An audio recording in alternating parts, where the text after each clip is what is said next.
book that I've written that most tried to frame my concern with popular culture to a more general audience is the collection of essays, Outlaw Culture. And in the beginning of that book, what I say is that students from different, class backgrounds and ethnicities would come to my classes, and I would want them to read all this metalinguistic theory and of difference and otherness, and they would say, well, what does this have to do with our lives? And I found continually that if I took a movie and said, well, did you go see this movie, and how do you think about it? And I related something very concrete in popular culture to the kind of theoretical paradigms that I was trying to share with them through various work. People seemed to grasp it more, and not only that, it would seem to be much more exciting and much more interesting for everybody. Because popular culture has that power in everyday life. My mom always said life was like a box of chocolates. You never know what you're going to get. Whether we're talking about race or gender or class, popular culture is where the pedagogy is. It's where the learning is. And so I think that partially people like me who started off doing feminist theory or more traditional literary criticism or what have you begin to write about popular culture, largely because of the impact it was having as the primary pedagogical medium for masses of people globally who want to, in some way, understand the politics of difference.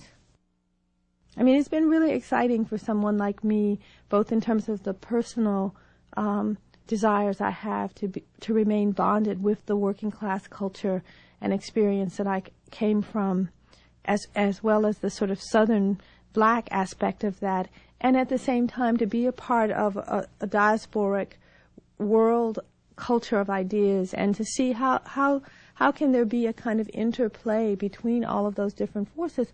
Popular culture is one of the sites where there can be an interplay.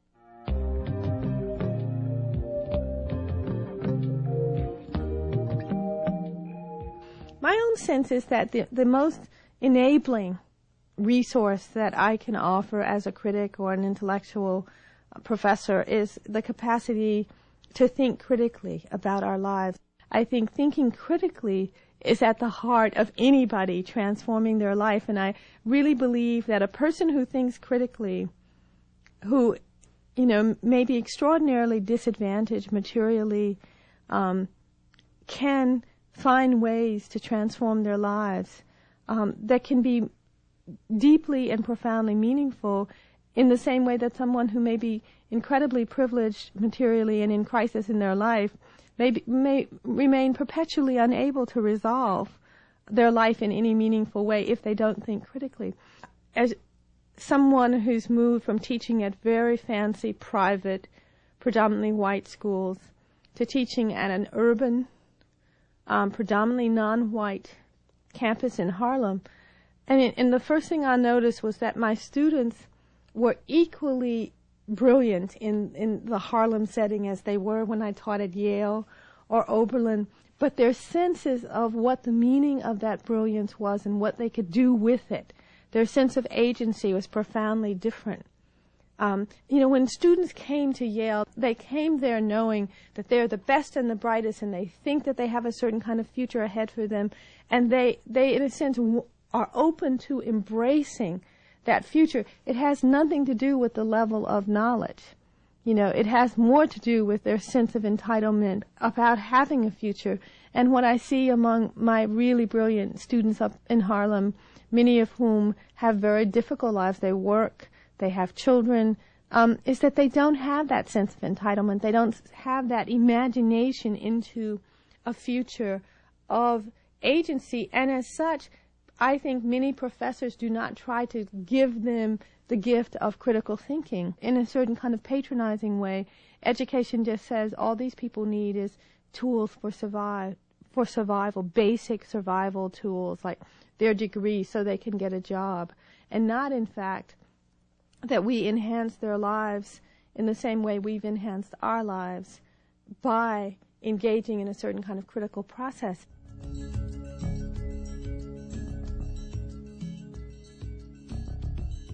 it's scary to me now because particularly in issues around, erotica and sexual violence, people want to deny the direct link between representations and how we live our lives. I think that it's possible to embrace the knowledge that there's a direct link between representations and choices we make in our lives that does not make that link absolute, that does not say, if I look at a movie in which a woman is fucked to death, then I will go out and think I should let myself be fucked to death by any man who wants to fuck me. I think that that's an absurd sense of a direct link. But that is not to say that if I watched enough of those images, I might not come away thinking that that certain forms of unacceptable male violence and coercion in relationship to my female body are acceptable.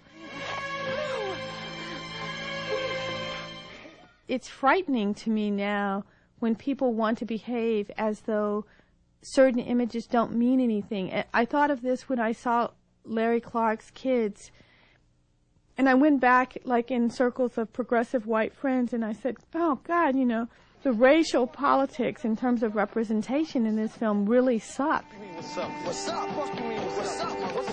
And they really wanted to say it didn't matter. It didn't mean anything. And I was like, give me a fucking break. I mean, we know why the person who's brutally bashed to death is a dark-skinned black man. It's crucial that he's a dark-skinned black man. Because in fact, people's antipathy to dark-skinned black men is actually much greater than their antipathy to black men in some kind of general way.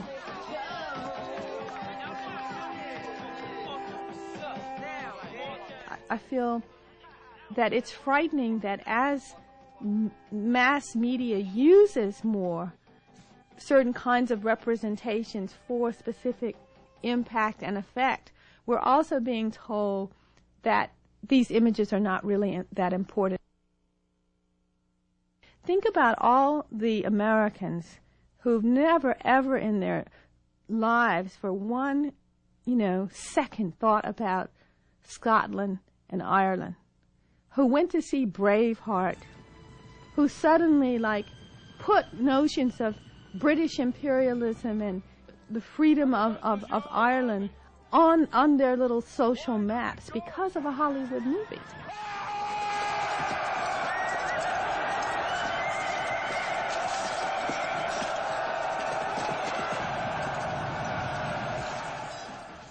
I was truly awed by how much a Hollywood film could totally alter people's perceptions of national liberation struggles globally in a way that would call attention to those who are in a sense the underclass in those struggles.